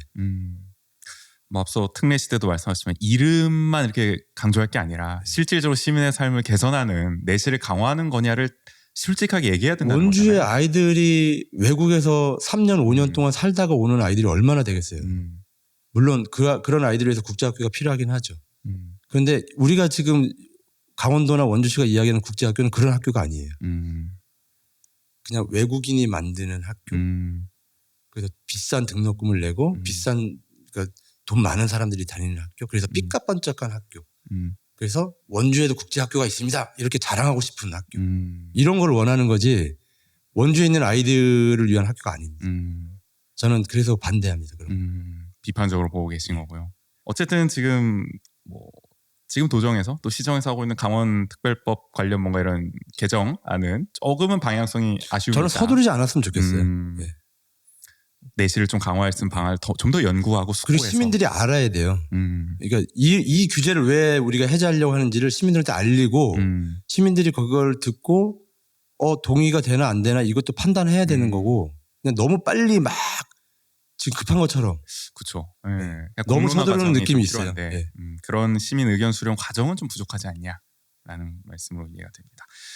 근데 이제 국회 가시면 어쨌든 이 개정안에도 이제 참여를 하셔야 될 텐데 뭐 3차 개정, 4차 개정 얘기 계속 나오는데 그럴 때 이런 목소리를 좀 내시겠다는 거죠. 내야죠. 그러니까 저는 무조건 규제를 완화하면 무조건 좋다라는 거는 반대하고요. 규제가 완화됐을 때 오히려 원주시에 악영향을 미치는 것도 있을 수 있거든요. 그걸 찾아서 서로 조율하는 게 저희 국회의원들의 역할이라고 생각하고 좀 신중하게 진행을 해야 된다. 그러니까 예를 들면 뭐 반도체 산업이 들어오려면 물 규제를 완화해야 돼요. 이렇게 주장할 수는 있지만 그럼 뭐 엄청 수건처럼 얘기를 그럼 하죠. 물 규제가 완화됐을 때 반도체 산업이 아닌 다른 산업에서 우리 하천을 오염시키면 이 문제는 어떻게 할 거지? 이런 문제들이 생길 수 있다는 거예요. 반대급부로 따라오는 게 있으니까. 그러니까 그 부분은 어떻게 할 거지? 그것도 다 열어줘야 되나? 그러니까 시민들한테 알려줘야 되는 거예요. 물 규제를 완화하면 이러이러한 문제가 생길 수 있는데 이 문제에 대해서는 어떻게 생각하냐. 그럼에도 우리가 해야 될까? 이렇게 고민을 해야 되는 게 맞죠. 그러니까 어떻게 보면 지금 분위기는 약간 좀 한 목소리만 계속 나오는 상황인데 다른 목소리를 좀 내면서 토론을 좀 유도하시겠다. 그거는 아까도 계속 말씀드리는 거지만 시정을 하시는 분들이 약간 숨기고 있어서 그래요. 투명하지 않다. 그러니까 뭐 이렇게 음모가 있다 이런 게 아니라 좋은 쪽만 이야기하는 거죠. 나쁜 쪽은 이야기 안 하려고 하고. 뭐 세상 일은 다 좋은 점과 안 좋은 점이 그럼요. 있는데 지금은 유독 너무 좀 좋은 점만 강조한 게 아니냐라는 말씀이신 것 같고. 자, 어쨌든 이제 국회의원이 되시면은 또 다른 측면에서 어쨌든 다양한 이제 한국 사회의 문제를 또 다루셔야 됩니다. 그래서 사회적 약자들을 위한 정책을 좀 질문드리려고 하는데 뭐 다양한 분야가 있을 것 같아요. 뭐 여성이든 노인이든 장애인, 이주 노동자, 뭐 비정규직 노동자 이런 문제도 어쨌든 좀 관심을 기울이시고 좀 어떤 정책을 좀 풀어 가보실 생각인지 좀 이야기해 주시면 좋을 것 같아요. 저는 뭐 제가 그동안 해왔던 게 이제 아동, 노인, 장애인, 뭐 이제 취약계층 뭐 이런 부분들에 대한 정책들을 많이 했기 때문에 특히 이제 대부분 이제 보건복지 관련된 정책들이어서 그거는 이제 제가 이제 꾸준하게 이제 해 나갈 거고, 그다음에 이제 사회적 약자가 이제 그런 계층만 있는 건 아니잖아요. 소수자 문제도 있을 수 있고. 그렇죠. 저는 뭐 제가 그동안 뭐 차별금지법으로 대변되긴 하지만 저는 꼭 그것만이 아니더라도 어떤 제도적으로 문화적으로 지금은 사실은 예전보다 TV에서 많이 성소수자들이 나와서 또 트랜스젠더도 나오고 뭐 여러 가지 많은 분들이 편안하게 국민들하고 소통하고 있잖아요. 그렇죠. 뭐 20-30년 전과 비교해 보면 저는 뭐 그래서 시대가 예전보다는 많이 지금 그래도 우리가 받아들이는 분위기로 가고 있다라고 생각을 하고, 그거는 아마 이게 시대 방향일 겁니다. 우리 사회가 가는 방향에서 그걸 누구도 막지는 못할 건데 조금 더 빨리 가게 했으면 좋겠어요. 예. 조금 더 빨리 그 사람들하고 서로 뭐 거리낌 없이 차별 없이. 그러면은 이게 상징적 이 법 중 하나라서 뭐 질문을 안 드릴 수가 없는데, 차별금지법은 그럼 찬성하시는 입장이신가요? 저는 찬성합니다. 빨리 도입이 돼야 된다. 예. 국회 가셔도 목소리를 내실 생각이신 거고요. 뭐 종교계나 이쪽에서 동성애 찬성 뭐 이런 식으로 이제 전통적으로 문제 제기가 그렇게 프레임을 되고 만들고 있는데, 계시죠. 저는 그거에 동의하지 않아요. 그런 법은 아니다. 예. 차별을 금지하자는 거지 특정 성적인 취향을만 옹호하자는 법이 아니거든요. 국회 가셔도 어쨌든 네. 적극적으로 목소리 내실 네. 생각이신 네. 거죠? 이 부분에서. 예. 알겠습니다. 자, 이 국회에서 어쨌든 뭐 국회의원이면 또 정부를 견제해야 되는 입장 아니겠습니까? 뭐 중앙 정치를 바라보는 생각이 사실 뭐 지금까지 대화에서 다 나오긴 했는데 그래도 굳이 여쭤보겠습니다. 출마 기자회견에서도 이렇게 말씀하셨어요. 윤석열 정권의 불통과 독선에 맞서겠다. 취임 만 2년을 향해 가고 있습니다. 윤석열 정부 어떻게 평가하십니까? 무능과 독선의 끝판왕이죠. 사실은 지난 이명박 정부나 박근혜 정부도 이렇게까지는 안 했어요. 무능했지만 이렇게까지 독선적이진 않았거든요. 더 심하다고 보시는군요. 그리고 박근혜 정부가 뭐 여러 가지 문제가 있었지만 정책적으로는 그래도 괜찮은 정책들도 있었어요. 제가 이제 보건복지 분야를 하기 때문에 이제 제가 느끼는 건데, 이명박 정부는 모든 걸 산업화하려고 했고, 근데 이 윤석열 정부는 뭘 하려고 하는지 모르겠어요. 이게 없다고 봐야 되나요? 네, 그럼? 정말 굉장히 즉흥적인 정책들을 내놓고 있기 때문에 어떤 예측이 불가능한 정부가 지금 되고 있어요. 그러니까 이게 차라리 뭐 그러니까 방향이 다르면은 비판을 하더라도 뭐 이런 쪽으로 그렇죠. 가자 뭐 이런 얘기를 할 수 있는데, 보수 정부는 저렇게 항상 저런 걸 주장을 해왔으니까 저렇게 갈 수 있지라고 생각을 하지만 전혀 다른. 지금 정부는 뭐 콘텐츠 자체가 없다고 지금 보시는 거잖아요. 정책적인. 예. 그렇기 때문에 뭐 이렇게 비판을 하기가 오히려 역설적으로 쉽지 그러니까 않다. 무능하다, 독선적이다, 즉흥적이다, 그리고 뭐 검찰 독재를 한다 이런 정도로 얘기하지, 정말 구체적인 정책으로 들어가서 비판을 해보면 이게 도대체 앞에 내놨던 정책과 뒤에 내놨던 정책들이 틀린 정책들도 있어요. 예를 들면 필수 의료 정책을 네. 얼마 전에 발표했거든요. 정부가. 그렇죠. 네. 의사들이 욕해요. 그 의사들이 정책을. 화를 내요. 우리를 죽이려고 하는 거구나. 그러면 필수 의료 정책이라고 짜잔 하고 내놨는데 의사들이 반대하는 정책이면 그게 현장에서 작동을 하겠습니까? 현장과도 소통이 없이 뭐 됐다고 볼 수밖에 없는 거고, 발표가. 그러니까 좋은 정책은 막 만들었는데 거기에 이상한 정책을 끼워 넣기를 해요. 그러니까 의사들이 그거 보고 반대하는 거예요. 반발하고. 그 의사계 대표하시는 분들이 우리하고 루비콘강을 건넜다. 그렇게까지 표현할 의사들을 정도로. 죽이려고 하는구나. 이렇게까지 표현을 해요. 그러니까 이게 뭐 그러니까 정책 자체도 지금 뭘 하려는 건지 모르겠고, 근데 그 기껏 발표하는 정책도 지금은 앞뒤가 안 맞는다라고 평가를 하고 계신 거죠. 왜냐하면 그때 발표했던 거 혹시 기억나실지 모르겠지만 의료사고 특례를 만들어주겠다. 네, 그래서 그렇죠. 의사들이 마음 놓고 진료하게 해주겠다. 이렇게 했거든요. 그랬죠. 그런데 의사들이 반대해요. 정작 그 정책을. 그러니까 이게 뭐가 진척이 되는 게 없을 수밖에 없는 거네요. 그러니까 의사 증원 발표를 하려고 당근을 주려고 했는데 오히려 독약을 주고 또 독약을 주고 이제 그러고 있는 거죠. 어쨌든 대단히 비판적으로 지금 윤석열 정부 평가를 하신다고 좀 이해가 되고요. 어쨌든 국회의원 되시면 또 여당 시장과 지역 발전을 위해서 계속 호흡을 또 맞춰야 됩니다. 취임 또 1년 반을 넘어선 원광수 시장은 어떻게 좀 평가를 하고 계세요? 이건 뭐 제가 원주에서 있어서 뭐 대놓고 평가하기는 좀 어렵지만 비슷하다. 네. 아, 저 용산과 무실동이 그러니까 비슷하다. 너무 시민들 이야기를 안 듣는 거예요. 네. 저는 그래도 좀 소통을 하려는 노력을 보이고 이야기를 들으려는 노력을 보이면 이렇게까지 욕먹지는 않았을 거다. 아마 이게 특히나 뭐 민주당 사람들만 욕하는 건 아니에요. 제가 만나본 많은 분들이 굉장히 답답해하세요. 이 상황에 대해서. 그리고 원주시가 도대체 어떤 방향으로 어떻게 가려고 하는지 경제도시를 만들겠다고 하는데 그게 눈에 잘 보이지도 않고 어떤 방향으로 가려고 하는지 잘 모르겠다는 이야기를 많이 하시거든요. 근데 제가 만약에 이제 국회의원이 되면 저는 야당이고 시장님은 이제 여당 그렇죠. 소속이고 이렇게 되겠어 굉장히 트러블이 있을 것 같지만 사실은 이 둘이 야당과 여당이 힘을 합치면 더 큰 시너지가 나올 수 있어요. 역설적으로. 네. 그리고 저는 이제 국회에서 예산이나 이런 걸 이제 따올 때 원주 시정에 대해서 제가 이제 협의를 할 거 아니에요. 저는 해달라는 것만 해주고 싶지는 않습니다. 예를 들어 뭐 반도체 이런 거는 아까 반대 입장을 네. 분명히 하셨으니까. 그리고 제가 원주가 필요하다고 하면 그러면 원주는 시민들을 위해서 무엇을 할 겁니까? 라고 저는 거꾸로 물어볼 거예요. 네. 그렇게 해서 서로 이제 시정과 이 국정이 좀 맞춰져 가야 되는 거죠. 그런 일종의 조율을 하시겠다는 거잖아요. 아까 네. 지자체 의지도 많이 강조하셨으니까 예, 예. 반대급부로 그런 걸 많이 요구하실 생각인 거고 시정에. 맞습니다.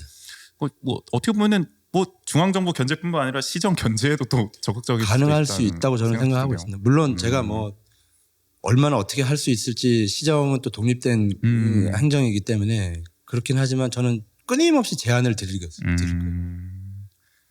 어쨌든 결론적으로 윤석열 정부와 원광수 시정 비슷하게 또 평가를 내려주신 것 같습니다. 네. 이제 마무리로 가고 있는데요. 국회 가시면 어떤 법을 가장 우선적으로 만들 생각이세요? 저는 간호법 제정을 할 겁니다. 간호법. 예. 지금 윤석열 정부에서 거부권이 행사돼 네. 똑같은 법을 만드실 겁니까? 조금 내용은 아마 달라지긴 할 텐데 이제 반대했던 의료계에서 반대했던 부분들이 있어서 그 부분을 어떻게 조율할 건지를 좀 더 협의를 좀 더 해야 될 거고요. 저는 간혹에도 조금은 양보할 건 양보해라. 그리고 우리가 이 고령사회를 준비하기 위해서는 간호법이 분명히 필요한데 그걸 서로 큰 틀에서 동의가 된다면 양보할 건 양보하고 가자. 저는 그렇게 설득시킬 생각입니다. 근데 이게 1호 법안이면은 윤석열 정부 때 어쨌든 발의될 수밖에 없을 텐데 네. 이미 거부권 한번 행사한 상황인데 가능할까요? 이번 국회에서? 이제 22대 국회가 되면 네. 윤석열 정부가 후반기로 접어들어요. 아 그렇죠. 네. 네. 그러면 국민의힘 소속 의원들도 다음 정권을 재창출하려면 해야 될 겁니다. 뭔가 바뀔 수밖에 없을 네. 거다. 이 기조가 입장이. 바뀔 겁니다. 그러기 위해서는 사실은 민주당이 일당이 돼야 돼요. 민주당에게 힘을 모아주십시오. 어쨌든 뭐 이제 야당으로 출마하시니까 야당의 힘이 좀 더 커지고 그게 이제 또 반대급부로 또 그렇죠. 정권 말로 갈수록 또 여당에서도 입장 변화가 있다면은 충분히 재정이 가능할 거다. 뭐 소위 말해서 200석 이상이 가결을 굳이 그렇지 하면 않더라도. 그렇지 않더라도 예, 예. 그냥 거부권을 무력화시킬 수 있는 압박을 충분히 할 수 있다고 네, 보시는 네. 거잖아요. 네. 어쨌든 간호법 제정을 1호 법안으로 염두에 두고 계시다. 알겠습니다. 오늘 혹시 마지막으로 혹시 못하신 말씀 있으시면은 마지막으로 좀 다 하고 가시면 좋을 것 같습니다. 거의 다 한 것 같고요. 네. 제가 마지막으로는 이제 앞단에서 제가 말씀드리긴 했는데 제 슬로건이 이제 바꿔야 이긴다 이렇게 네. 돼 있거든요. 그러니까 원주에 정체돼 있는 이 정치 문화 그리고 이게 정체돼 있는 사람들 좀 활력이 더 넘치게 그렇게 하려면 저는 민주당도 이제는 사람도 바꾸고 정치도 바꿔야 된다 생각을 하고 있고 그렇게 되면 원주가 바뀔 겁니다. 그리고 저는 그렇게 돼야 총선에서 승리할 수 있다고 생각을 하고 총선에서 우리 당이 승리해야 대한민국이 바뀔 수 있거든요. 더 후퇴되는 거를 막을 수는 있어요. 앞으로 전진을 못 시키더라도. 그러면 이 후퇴되는 걸 막은 상태에서 막아놓고 다음 정권을 교체할 수 있는 힘을 길러야 되거든요. 저는 그 힘을 기르는 가장 첫 번째 작업이 사람을 바꾸는 작업이고 정치를 바꾸는 작업이고 총선에서 이기는 길이다. 저는 그렇게 생각하고 있습니다. 새로운 정치 패러다임을 만들 새로운 인물이다, 적임자다라고 어필을 마지막에까지 해주신 것 같습니다. 자, 오늘 국회의원이 되면 원주를 위해 어떻게 일할 건지 원주하는 척이 후보자에게 직접 물어보는 시간. 지금까지 원주시 갑 지역구에 출마한 더불어민주당 여준성 예비후보와 이야기 나눴습니다. 오늘 긴 시간 함께해 주셔서 감사합니다. 네, 고맙습니다.